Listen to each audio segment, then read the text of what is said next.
पवन खेड़ा ने जवाब दिया, कहा कि कांग्रेस ने फरवरी 1991 में ही चंद्रशेखर सरकार से समर्थन वापस ले लिया था। निशिकांत दुबे को अपनी जानकारी दुरुस्त करनी चाहिए। इसके जवाब पर निशिकांत दुबे ने कहा कि इस समझौते के आर्टिकल 14 के अनुसार यह समझौता 19 अगस्त 1992 को दिल्ली में मीटिंग कर रेटिफाई किया गया और 1992 में कांग्रेस की सरकार थी। इतना ही नहीं, निशिकांत दुबे ने दावा किया कि यह समझौता 1994 में लागू किया गया था, तब कांग्रेस ही सत्ता में थी, पीवी नरसिम्हा राव प्रधानमंत्री थे। हालांकि कांग्रेस की तरफ से यह तर्क दिया गया कि यह समझौता शांति काल में हुआ था। सुनिए इस समझौते को लेकर कैसे बीजेपी और कांग्रेस आपस में भिड़ गए। असलियत यह है कि ये अग्रीमेंट पीस टाइम के लिए किया गया था, जिससे हमारी थल सेना, नौसेना और वायुसेना का अगर कोई मूवमेंट हो तो दोनों देशों में कोई गलतफहमी ना पैदा हो। ये पीस टाइम अग्रीमेंट है। पीस टाइम और वॉर टाइम क्या होता है? 47 से हम उससे लगातार युद्ध कर रहे हैं। कौन ऐसा साल हुआ कि हम उससे लड़ाई नहीं किए? कब? तो आप ये समझिए कि कौन सा पीस टाइम था उसके साथ। ठीक है कि 6 अप्रैल 1991 का एग्रीमेंट था, लेकिन आप देखिए कि उसका दूसरा पन्ना उन्होंने पढ़ा ही नहीं। उस दूसरे पन्ने में लिखा हुआ है कि 19 अगस्त 1992 को ये इंप्लीमेंट किया, एक्सरसाइज में आया है।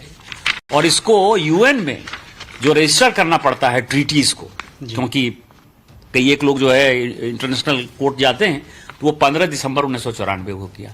92 में किसकी सरकार थी? नरसिम्हा राव की सरकार थी कि नहीं थी? कांग्रेस की छटपटाहट इसी बात से समझिए कि पहले बोले कि भाई ये तो 91 में हुआ, तब हम सरकार में थे ही नहीं, हमने समर्थन वापस ले लिया था चंद्रशेखर से। बाद में कह रहे हैं ये तो पीस टाइम के लिए था कि इधर से उधर सेना का मूवमेंट हो तो कोई गफलत ना हो।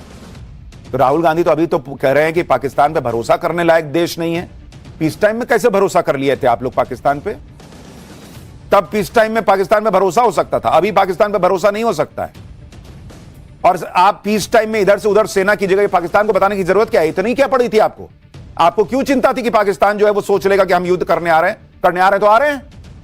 इतना क्या बताना था उसको?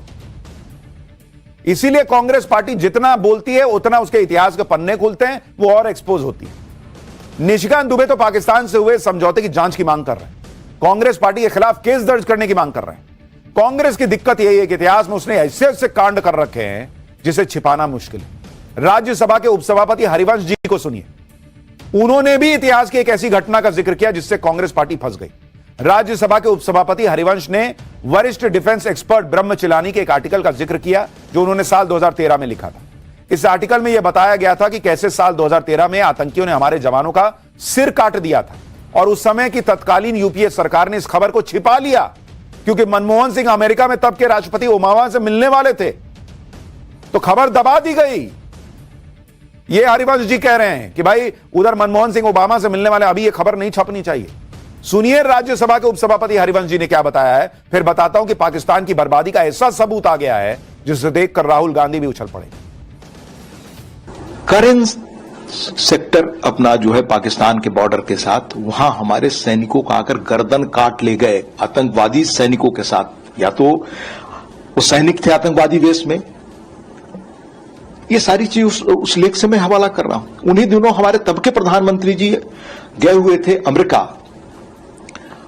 और उनकी बात तत्कालीन वहां के जो राष्ट्रपति थे ओबामा साहब, उनसे होनी थी। इस खबर को छुपाई गई, देश को नहीं बताया गया कि वो बातचीत हो रही है। हमारे सैनिकों का गर्दन काट कर लोग ले गए थे।